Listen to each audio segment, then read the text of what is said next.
Hello friends, आज हम UP board class 10 Raskhan जी के सवैये का हिंदी अनुवाद पढ़ेंगे। रसखान जी भगवान श्री कृष्ण के अनन्य भक्त थे। रसखान जी भगवान श्री कृष्ण के इतने बड़े भक्त थे कि भगवान श्री कृष्ण के जितने भी भक्त हुए जैसे सूरदास जी, मीराबाई, उन्होंने भगवान श्री कृष्ण की भक्ति केवल इस ही जन्म में मांगी। लेकिन रसखान जी मुस्लिम होते हुए भी इतने भगवान श्री कृष्ण के अनन्य भक्त हुए कि अपने अगले जन्म में जो कुछ भी मांगा वो सब कुछ भगवान श्री कृष्ण के लिए मांगा। मानुष हो तो वही रसखान, बसों ब्रज गोकुल गांव के गान। रसखान जी कहते हैं कि हे ईश्वर, यदि मेरा जन्म फिर से मनुष्य रूप में हो, यदि मैंने कोई अच्छा काम किया होगा तो फिर मेरा जन्म मनुष्य रूप में हो, तो फिर बसों ब्रज गोकुल गांव के ग्वारन। यदि मेरा जन्म फिर से मनुष्य रूप में हो तो फिर मेरा बसेरा ब्रज और गोकुल गांव के ग्वालों के बीच। हे ईश्वर, यदि मेरा जन्म फिर से मनुष्य रूप में हो तो फिर मेरा बसेरा ब्रज और गोकुल गांव के ग्वालों के बीच में हो।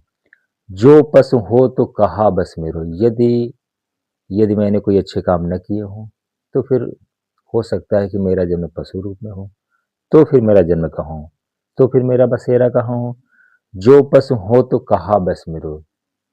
रसखान जी कहते हैं कि हे ईश्वर, यदि मेरा जन्म पशु रूप में हो तो फिर मेरा बसेरा कहाँ पे हो।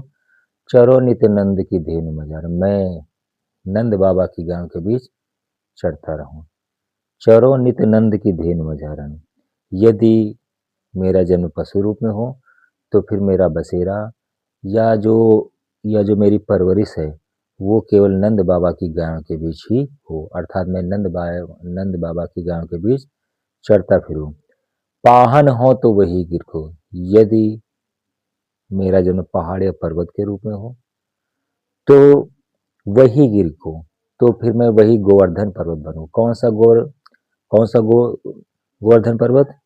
जो धर्यो कर छत्र पुरंदर दान, जिसे भगवान श्री कृष्ण ने धर्यो धारण किया था कर अपनी उंगली पर, पुरंदर धारण इंद्र का घमंड तोड़ने के लिए। जिस गोवर्धन पर्वत को भगवान श्री कृष्ण ने अपनी उंगली पर धारण धारण करके इंद्र का घमंड तोड़ दिया था, तो मैं वही गोवर्धन पर्वत बनूं।